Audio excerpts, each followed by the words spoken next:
আসসালামু আলাইকুম। শিক্ষক নিবন্ধন পরীক্ষায় বিগত সালে আসা বাংলাদেশ বিষয়াবলীর 20টি গুরুত্বপূর্ণ প্রশ্ন সমাধান করব। সমাধানে এসএ স্টাডি কেয়ার। 1 নম্বর প্রশ্ন, ওয়ানগালা কাদের উৎসব?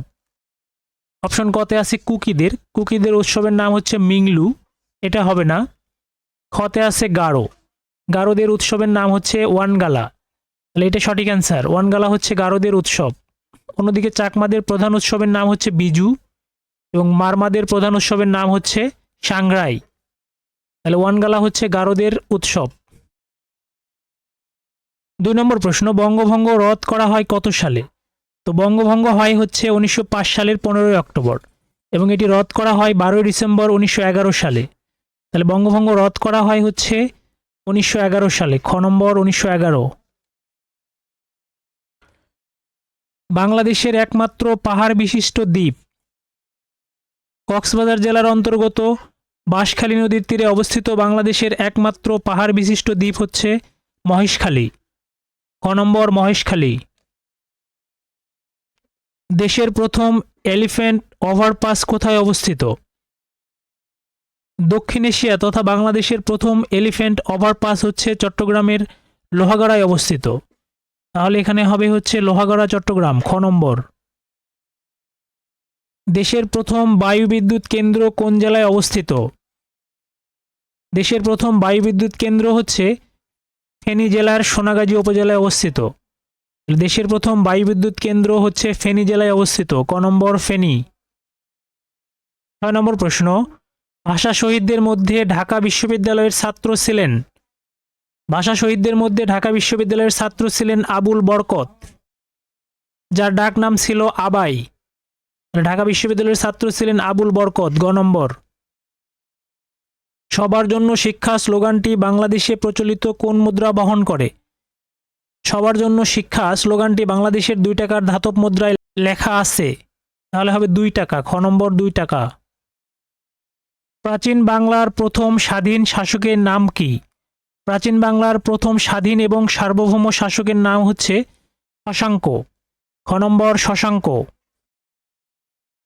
ভাষা শহীদদের স্মরণে জননী ও গর্বিত বর্ণমালা ভাস্কর্যটির ভাস্কর কে? বাংলাদেশের বিশিষ্ট ভাস্কর মৃণাল হকের অন্যতম ভাস্কর্য হচ্ছে জননী ও গর্বিত বর্ণমালা, যেটি ঢাকার পরিবাগে অবস্থিত, তাহলে হবে অপশন ক নম্বর মৃণাল হক। বাঙালি জাতির প্রধান অংশ কোন মূল জাতিগোষ্ঠীর অন্তর্ভুক্ত? তো নৃবিজ্ঞানীদের মতে বাঙালি জাতির উদ্ভব ঘটেছে অস্ট্রিক জাতি থেকে, ঘ নম্বর অস্ট্রিক। চাকমাদের বর্ষবরণ অনুষ্ঠানকে বলা হয়? চাকমাদের বর্ষবরণ অনুষ্ঠানকে বলা হয় বিজু, খ নম্বর বিজু। বাংলাদেশ পাট গবেষণা ইনস্টিটিউট কোথায় অবস্থিত? 1974 সালে প্রতিষ্ঠিত বাংলাদেশ পাট গবেষণা ইনস্টিটিউট ঢাকায় অবস্থিত, গ নম্বর ঢাকা। বাংলাদেশের প্রথম ফিশ ওয়ার্ল্ড অ্যাকুয়ারিয়াম কোথায় অবস্থিত? বাংলাদেশে প্রথম আন্তর্জাতিক মানের ফিশ ওয়ার্ল্ড অ্যাকুয়ারিয়াম অবস্থিত কক্সবাজার জেলায়, তাহলে এখানে অ্যান্সার হবে গ নম্বর কক্সবাজার। দেশের সর্বশেষ সিটি কর্পোরেশন কোনটি? দেশের সর্বশেষ 12তম সিটি কর্পোরেশন হলো ময়মনসিংহ সিটি কর্পোরেশন, যেটি প্রতিষ্ঠিত হয় 2018 সালে। তাহলে দেশের সর্বশেষ সিটি কর্পোরেশন হচ্ছে ময়মনসিংহ, ক নম্বর ময়মনসিংহ। মনপোড়া 70 কি? মনপোড়া 70 শিল্পাচার্য জয়নুল আবেদিনের আঁকা একটি বিখ্যাত চিত্রকর্ম বা চিত্রশিল্প, ক নম্বর একটি চিত্রশিল্প। প্রাচীন চন্দ্রদ্বীপের বর্তমান নাম কি? প্রাচীন চন্দ্রদ্বীপের বর্তমান নাম বরিশাল, গ নম্বর বরিশাল। মংডু কোন দুটি দেশের সীমান্তবর্তী এলাকা? তো মংডু হলো মিয়ানমারের রাখাইন রাজ্যের একটি জেলা শহরের নাম, যেটি বাংলাদেশ এবং মিয়ানমারের সীমান্তে অবস্থিত, ক নম্বর বাংলাদেশ এবং মিয়ানমার। সমতট জনপদ কোথায় অবস্থিত? প্রাচীনকালে সমতট বলতে বাংলাদেশের কুমিল্লা এবং নোয়াখালী অঞ্চলকে বোঝানো হতো, সমতট বলতে কুমিল্লা অঞ্চলকে বোঝানো হয়, খ নম্বর কুমিল্লা। যশোর জেলায় অবস্থিত বিল? অপশন কতে আছে হাইল, হাইল একটি হাওর যেটি মৌলভীবাজার জেলায় অবস্থিত। অপশন খতে আছে ভবদহ, ভবদহ বিলটি যশোর জেলায় অবস্থিত, তাহলে এটা অ্যান্সার হবে ভবদহ।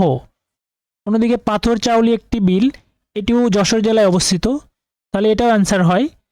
অন্যদিকে আড়িয়াল হচ্ছে মুন্সিগঞ্জে অবস্থিত একটি বিল, তাহলে এখানে যশোর জেলায় অবস্থিত বিল দুটি হবে, ভবদহ এবং পাথরচাউলি। বাংলাদেশের দ্বিতীয় বৃহত্তম উপজাতি গোষ্ঠী কোনটি? বাংলাদেশে মোট উপজাতি গোষ্ঠী হচ্ছে 50টি, বৃহত্তম নৃগোষ্ঠী হচ্ছে চাকমা। চাকমা হচ্ছে বৃহত্তম এবং দ্বিতীয় বৃহত্তম হচ্ছে সাঁওতাল, তাহলে দ্বিতীয় বৃহত্তম হবে সাঁওতাল, ক নম্বর সাঁওতাল। ভিডিওটি যদি ভালো লেগে থাকে অবশ্যই চ্যানেলটি সাবস্ক্রাইব করবেন, ভিডিওটিতে লাইক, কমেন্টস এবং শেয়ার করবেন। কমেন্ট বক্সে ডান লিখতে ভুলবেন না। ধন্যবাদ।